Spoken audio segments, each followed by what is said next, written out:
Have you ever heard someone say something small, almost casual, but it stayed with you? You felt it meant more, but you couldn't explain why.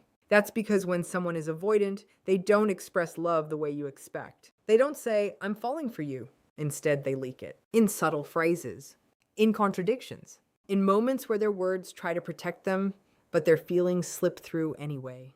And if you know what to listen for, you'll realize by the time they say this, they're already in deep avoidant psychology. In relationships is often misunderstood because on the surface, it can look like disinterest, coldness, or a lack of emotional depth. But that's not what's really happening beneath. What you're seeing is not the absence of feeling, but a resistance to being overwhelmed by it. These are individuals who have learned, often from early experiences, that closeness can come with discomfort, pressure, or even pain. So instead of running toward connection the way others might, they instinctively create space, even when part of them deeply wants that connection. In a relationship, this creates a confusing dynamic. They can be warm, engaging, and emotionally present one moment and then suddenly distant or withdrawn the next. That shift isn't random. It's triggered by the intensity of closeness reaching a level that feels unsafe to them. When things start to feel too real, their defense system kicks in. They begin to pull back, not because you've done something wrong, but because they're trying to regulate their own internal state. It's their way of maintaining control when emotions start to feel unpredictable. What makes this even more complex is that avoidant individuals often value independence to a very high degree. They take pride in not needing anyone, in being self-sufficient, in handling things on their own. So when they start to develop feelings for someone, it creates an internal conflict. On one hand, they feel drawn to you. On the other, they feel like they're losing a part of their autonomy. That tension can cause them to send mixed signals, getting close, then pulling away, opening up slightly, then shutting down again. You might notice that they struggle to talk about their emotions directly. It's not that they don't have the words, it's that expressing those feelings makes them feel exposed. Vulnerability for them isn't just uncomfortable, it feels risky. So instead of saying, I'm scared of losing you, they might say, I don't want things to get too serious. Instead of admitting, I really care about you, they might focus on practical or surface level conversations. It's a form of self-protection, a way to stay in control of how much of themselves they reveal. Another key part of avoidant psychology is that they often need time and space to process what they're feeling. While someone else might want to talk things through immediately, they need distance to make sense of their emotions. That doesn't mean they're disconnecting permanently. It means they're trying to understand what's happening inside them without feeling pressured. And ironically, the more they feel pushed to open up, the more they retreat. So when you're dealing with someone avoidant, what looks like a lack of interest is often a sign of internal conflict. They are balancing the desire to be close with the instinct to protect themselves. And that's why their behavior can feel inconsistent, because they're navigating two opposing forces at the same time, wanting connection, but fearing what it might cost them emotionally. When it comes to why they hide their feelings instead of expressing them, you have to understand that for an avoidant person, emotional exposure doesn't feel natural. It feels dangerous. Not necessarily in a dramatic, obvious way, but in a quiet, deeply conditioned way that says, if I let someone see this part of me, I might lose control or get hurt.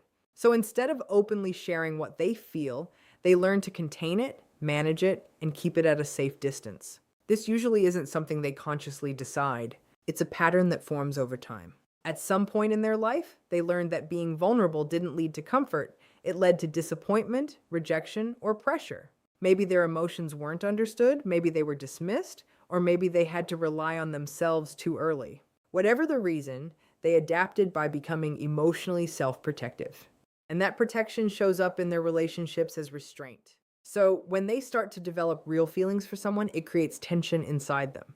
Because now there's something meaningful at stake. And the more meaningful it becomes, the more cautious they get. Instead of thinking, I should express this, their instinct is, I need to be careful with this.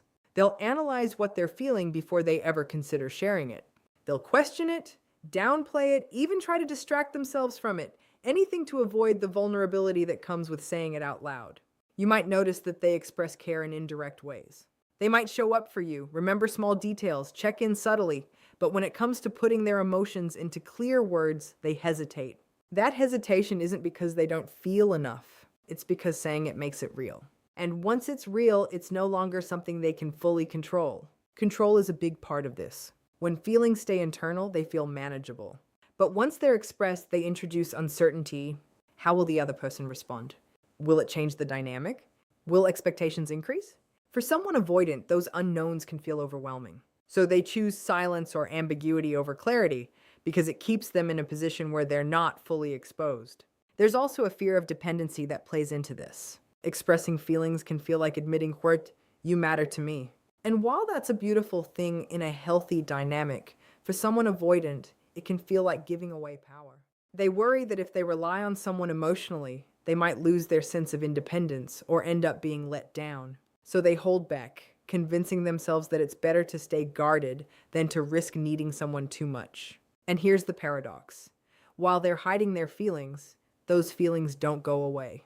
In fact, they often grow stronger. But because they're not being expressed openly, they come out in subtle, sometimes confusing ways. In moments of closeness, in small gestures, in things they say without fully realizing what they're revealing. It's like their emotions find side doors instead of the front entrance. So when they hide what they feel, it's not about playing games or being intentionally distant. It's about protection. It's about trying to navigate something that feels both deeply wanted and deeply uncomfortable at the same time.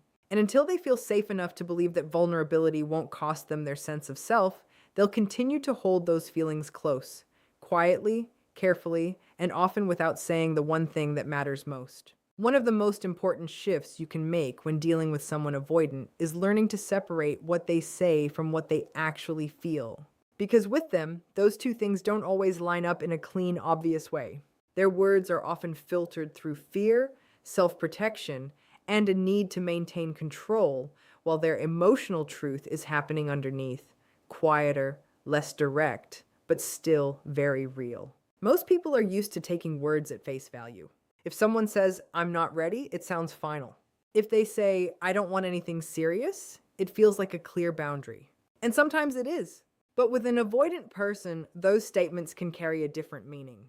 They're not always declarations of what they feel. They're often expressions of what they're afraid of. So when they say, "I don't want anything serious," it might not mean they don't feel something serious developing. It might mean they feel it starting, and that realization makes them uncomfortable. It's easier for them to define the situation in a way that feels safer than to admit they're becoming emotionally involved.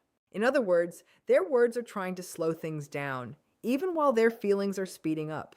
This is why their behavior becomes so important. Because while their words may create distance, their actions often reveal connection. They might say they need space, but then still find reasons to reach out. They might claim they're unsure, yet consistently show up, invest time, and stay present in your life. That inconsistency can feel confusing, but it's actually a reflection of the internal push and pull they're experiencing. They are, in a sense, negotiating with their own emotions. One part of them wants closeness, intimacy, and connection. Another part is trying to protect them from the vulnerability that comes with it. And when those two forces collide, what comes out verbally is often the protective side, the cautious, distancing language that keeps things from feeling too intense. It's also important to understand that for them, saying something out loud gives it weight. Words feel like commitments, so they become very careful with what they verbalize. If they admit, "I really like you," that opens the door to expectations, deeper involvement, and emotional exposure. So instead, they might downplay it, joke about it, or redirect the conversation entirely. Not because the feeling isn't there, but because acknowledging it feels like stepping into something they're not fully ready to handle. This doesn't mean you should ignore what they say entirely. Their words still matter, but they need to be understood in context. You have to look at the pattern as a whole. Are their actions consistent with someone who doesn't care? Or do they show signs of investment despite what they claim? Because someone who truly isn't interested will create clarity through absence. They won't stay engaged, they won't keep showing up, and they won't create emotional presence in your life. An avoidant person, on the other hand, often does the opposite. They stay, but with hesitation. They connect, but with limits. They express, but indirectly. And that's where the real truth lies, not in a single sentence they say in a moment of fear, but in the repeated ways they remain involved, even when it would be easier for them to detach completely. So, understanding the difference between their words and their emotional truth isn't about making excuses for inconsistency. It's about recognizing that their communication is layered. What they say is shaped by fear, but what they do is shaped by feeling. And if you learn to read both together instead of choosing one over the other, you start to see a much clearer picture of what's really going on beneath the surface. There are certain phrases that on the surface sound neutral, confusing, or even discouraging. But when you understand avoidant behavior, they become incredibly revealing. These are the moments where someone is trying to maintain emotional distance, yet unintentionally exposing just how much they feel. It's not in grand confessions or dramatic declarations. It's in the subtle things they say when they're trying to hold themselves back. Take a phrase like, "I don't usually do this." That might seem casual, almost throwaway. But think about what it implies. It means you've already shifted their normal pattern. You've made them step outside of their comfort zone.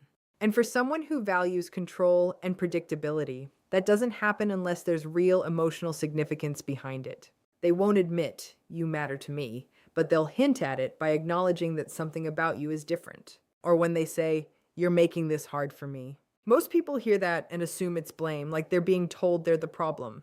But what's actually being expressed is internal conflict. You're not the difficulty, their feelings are. You're triggering a level of closeness they're not used to navigating, and instead of saying, "I'm overwhelmed by how much I feel," it comes out as tension directed at the situation.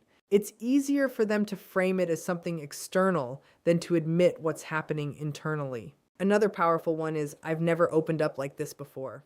This is one of the clearest indicators of emotional movement. For someone avoidant, opening up isn't casual.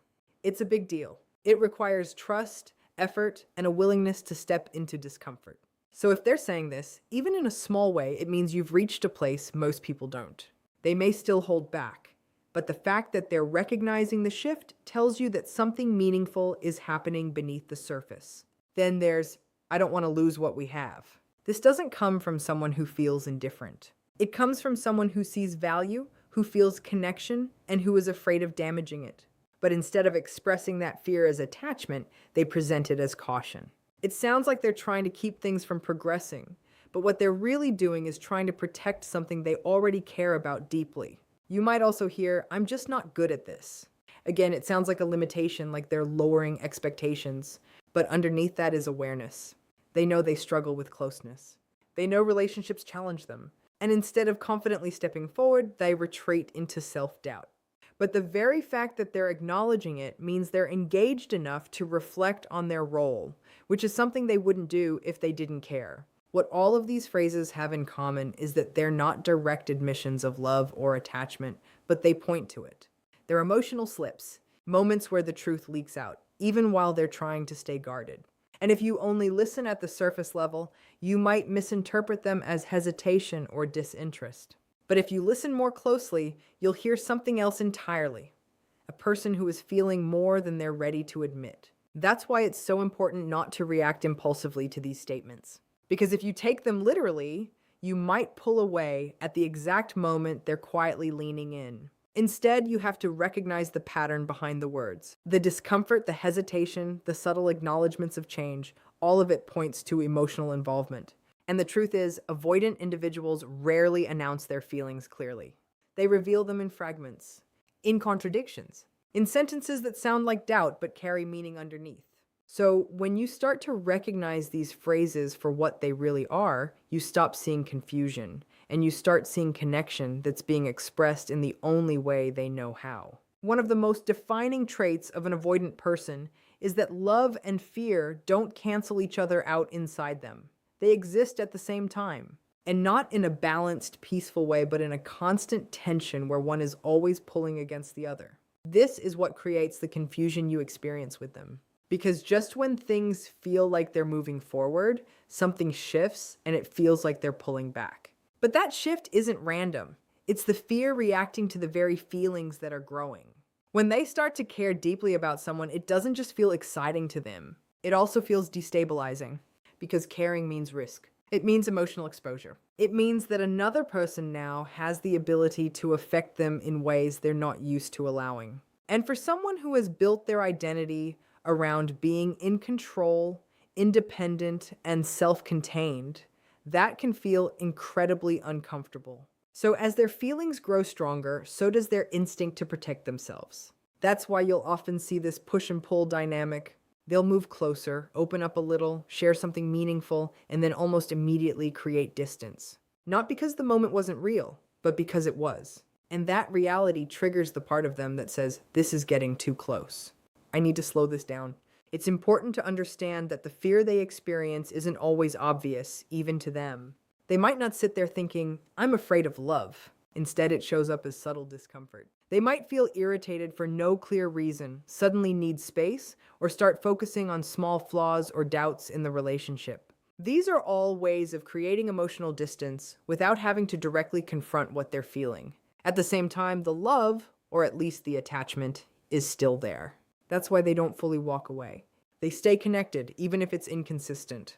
They check in, they think about you, they remain present in ways that someone who feels nothing simply wouldn't. So you end up experiencing both sides of them, the part that wants closeness and the part that resists it. This is what makes their behavior feel contradictory. One day they seem invested, attentive, and emotionally available. The next they seem distant, distracted, or unsure. But it's not that their feelings have suddenly disappeared. It's that their fear has temporarily taken the lead. And until they learn how to manage that fear, it will continue to interrupt the natural flow of connection. Another layer to this is that they often don't trust the permanence of good feelings. When things are going well, instead of relaxing into it, they might start anticipating what could go wrong. They brace themselves for disappointment, even when there's no immediate reason to. So rather than fully embracing the connection, they hold part of themselves back as a form of protection. And here's the key point. Just because fear is present doesn't mean love isn't. In fact, the intensity of their fear is often directly related to how much they feel. The more someone matters, the more there is to lose, and the more their defenses activate. That's why the moments where they seem most distant can sometimes follow the moments where they felt closest. So when you're trying to understand them, you have to see both sides at once. Not just the distance and not just the connection, but the interplay between the two. Because what looks like mixed signals is often a very real internal struggle, wanting to move forward while simultaneously trying to protect themselves from what that forward movement might bring. When you start to recognize these patterns in someone, the natural instinct is to do something about it, to fix it, to push for clarity, to try and break through their walls. But this is where most people go wrong. Because the way you respond to an avoidant person will either create more safety or reinforce their need to retreat. And if you approach it with pressure, urgency, or emotional intensity, you're likely to trigger the very behavior you're trying to avoid. The first thing to understand is that chasing them for reassurance rarely works. In fact, it often has the opposite effect. The more you push for answers, labels, or constant validation, the more they feel like they're losing control of the situation. And when that happens, their instinct is to pull back even further. Not because they don't care, but because the pressure becomes overwhelming. So instead of trying to force clarity through confrontation, you have to create an environment where clarity can happen naturally. This means learning to stay grounded in your own behavior. You don't mirror their inconsistency, but you also don't overcompensate for it. You show up in a steady, calm, and self-respecting way. You communicate clearly, but without demanding immediate emotional depth from them. You allow space, not as a strategy to manipulate them, but because you understand that space is something they genuinely need to process what they feel. At the same time, it's important that you don't abandon your own standards. Understanding someone's psychology doesn't mean accepting confusion indefinitely. There's a difference between giving space and losing yourself in the process. You can be patient but still expect respect. You can be understanding but still require consistency over time. Because a healthy connection isn't built on decoding someone forever. It's built on mutual effort, even if that effort looks different for each person. Another key part of this is focusing more on their actions than their words. If they say they're unsure, but they continue to show up, invest time, and stay connected, that tells you something meaningful. But if their words and actions both create distance, then you have to be honest with yourself about what's actually happening.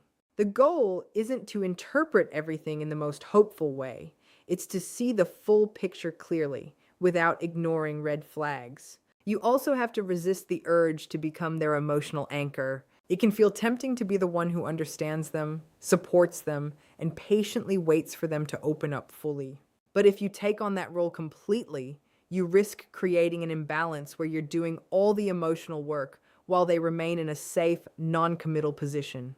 A relationship should invite growth from both sides, not just endurance from one. And perhaps most importantly, you have to stay connected to your own sense of worth. Their hesitation is not a reflection of your value, it's a reflection of their internal process. If you start measuring your worth based on how quickly they open up or how consistently they show affection, you'll end up on an emotional roller coaster that has nothing to do with you and everything to do with their unresolved patterns. So, what do you actually do? You stay present, but not attached to an outcome you can't control. You give space, but you don't disappear. You communicate openly, but you don't chase responses. You observe, you evaluate, and you allow time to reveal whether this person is capable of meeting you in a way that feels healthy and secure.